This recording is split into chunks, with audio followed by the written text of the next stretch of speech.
That moment of silence was for Garp. Just a quick 10. I'm not completely sure on how that's truly going to transpire. I'm really not. Let's keep an open mind. Let's keep an open mind with it. I got in the feels. I saw that and I was like, is it what I expected? Yes. Does it make sense? Yes. Do I think this storyline is done? No.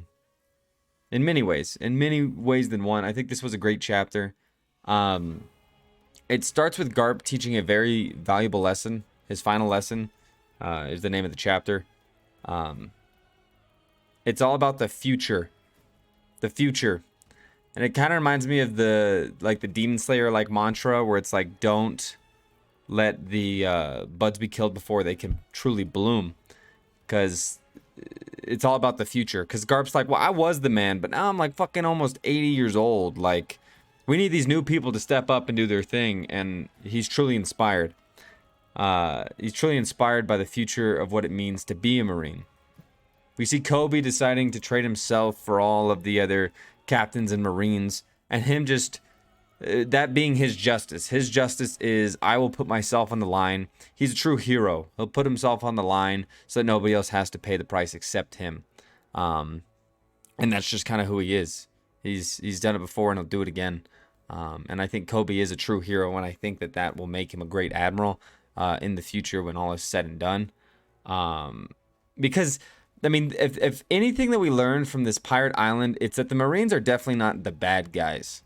They might be on the bad side, but they're not bad guys. They're not necessarily doing anything wrong. It's just the leadership behind them and everything that they're trying to control is not necessarily good, because the pirates are all about freedom and finding that freedom. And once they start to uncover too much about freedom, they're going to realize that they're not truly free, which the revolutionaries have already discovered. And I think some of the Marines know that, but understand that it's better than the alternative, but that's not really a good thing. That's not really a good thing. Now, Garp starts on his back and he's like, all right, guys, here's the fucking plan. Kobe, you're going to go left. I don't even remember the other guy's name. What's his name? His name is Groose, like Zelda. Gruss, you're going to go left, or you're going to go right. Helmeppo, you're going to cover. He's like, I'll get you that moment. They all speed off with their 6 powers, whatever. I forget the name of it exactly. I was just talking to my buddy about it. And they're on the move. And they're all like, I don't know if I have the ability to kind of get this done. Gruss is actually solid. I think his clay powers are strong, are powerful. I think they're very good. But Kobe and Helmeppo don't even have a fruit. Helmeppo still, I'm very impressed with him. I mean, he seems like he had already been going through it. And he's just, the fact that he's even hanging in there is impressive. The fact that he's even here is impressive. Helmeppo, from where you started, man, I'm proud of you. I feel like a proud father looking at some of these. I think Garp kind of feels somewhat similar. Of course, as Grandpa Garp, he wishes that he could be around some other people. I think I mentioned that maybe last time, but with what he's got, he's been making a lot out of it. So Kuzan's like, yeah, it's not gonna happen. And I'm so confused. I'm so confused with Kuzan. Is he strong? Is he weak? Is he exactly what he needs to be in this moment? We learned like nothing about his power, in my opinion. We learned like nothing. I don't know. I mean, at the very least, he's durable. At the very least, he packs a punch. But exactly where he is impossible to tell. Because even seeing where non-prime Garp is right now, it's like, where was he? Him defeating Garp is not really a thing because he got so much help. And sure, you kind of did the fatal blow that made this happen. But Garp's like, all right. So he goes to open up this moment. He goes to make a play on the island man. And he does. He opens him up nice and fresh. It seems like even though he's big in that island, he's taking the damage as long as it's done through hockey. Kobe goes and he's like, well, I have no choice. Like, I have to get this shit done.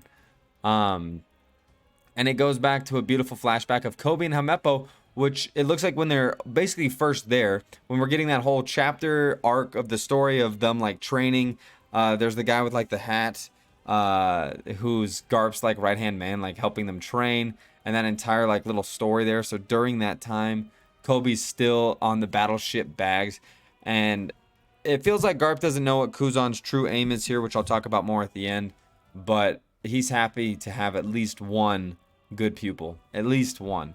Of course, you can technically say that he's had many pupils and many of his pupils are doing great things now, but it could be a bit of a harder argument at that point.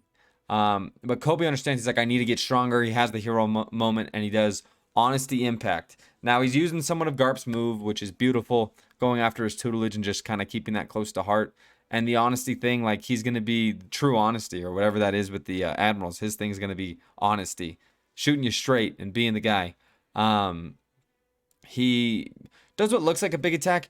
I'm like excited, but at the same time, I don't really care. I don't really care, to be honest with you. I think Kobe just moved up in terms of strength, but where he is, like Vice Admiral, he could be like maybe above that, like maybe, because he's just, it's weird. It's weird, but he makes a play. He does something.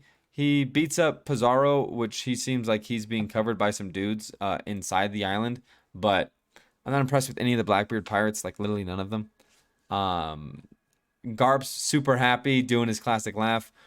Bruce comes in, he's upset, but he gets it done. Clay webs it, makes sure nobody gets hurt, and then they're out of there. They fully escape with everybody, and they're like, all right, like, get back on the ship. Like, get back on the ship, we need you. And he's nowhere to be found. He's like, I need you guys to get out of here.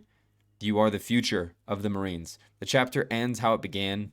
Garp betting on the future of what it means and being impaled by his once beloved pupil, Kuzan. Being surrounded by other people, but it looks like Kuzan kind of got the job done. It's weird. I'm not impressed. I'm not impressed with your performance. I'm just not. I'm literally not. None of them impressed me. In fact, a lot of them disappointed me, including Shiryu almost the most. I can't fully be upset with Kuzan yet, just because I don't even know. I don't even know. I don't know. I have nowhere to place this. I have no idea what exactly it means. I think it makes the Yonko look stronger. I said that I think last time, but it does. It just does. It just straight up does. And I think that this is almost a setup for Kizaru to lose and for us to accept that. With the light fruit, I just don't see him winning at this point. I think Zoro would be a good fight for him, and it's going to be interesting because it ends saying there was another story, and that's the egghead incident. And the legendary Garp would be declared missing in action. Now, is Garp dead? No. It's kind of an easy thing to call, considering it's Oda. And he does look like he's in bad shape, but it's kind of weird. Like, ice doesn't really kill like that. Like, if he just kept that little impaledness in him, he should be fine. But I think they just captured him for now. I think he's too valuable of an asset to just hand over. And I think they're going to use him as, like, a prisoner. But he's going to be like, I don't care, kill me. Like, I literally don't even care. Like, it's fine. He's like, hey, Sengoku, just, it doesn't matter. Just kill me. I think even, Sakazuki especially is going to be like, yeah, fuck him. You know, I didn't like him that much anyway. But I think the one panel of Kuzan with his eyes not being shown with a very blank expression on his face is weirdly very telling. This time, more than any time before, I believe that he is a part of Sword, if not just still an undercover Marine. Even if he's not a Marine, undercover for justice. He's about justice, and this was his true self. Because before it was kind of like shaky, you know? I know none of the Blackbeard pirates really trust each other, especially Blackbeard's never going to really trust Kuzan. But now I feel like he will. That's going to be his new right hand. I think Shiryu's going to get somewhat of a demotion. And it's like, well, you were able to take out Garp, and I think he kind of does get the credit for that. But it's strange where they go from here. I don't know if Blackbeard's on his way back. I don't know if that's him on Egghead. I don't think it is, but whoever is there is already on the island. So we'll see. I'm really excited, even though there's a break for Egghead. Kuzan is just so confusing. He's got to be good. He's got to be good, but it's weird because Garp doesn't know that. Garp doesn't seem to be in the know about that, but I don't know what his true end goal is. I think he might understand that Marshall D. Teach is going to be farther ahead than Garp. Like, he's going to get to spots that Garp would never have gotten to, whether that's deep within Mary Joie, uncovering the truth of the One Piece, or just uncovering the truth of something. I think Kuzan needs that knowledge, or is seeking out that knowledge, and whatever that is going to be deep, and I'm excited to see it. But in the meantime, we mourn because that's all we're gonna get for a while. That's all we're gonna get for a while. So we assume that that might be it for Garp. But if there's one thing that they all do when they go out, like I said, I don't think he's dead, but if he is, they all go out with a smile. So make sure to go out with a smile. You guys have a great day, and rest in peace, Garp.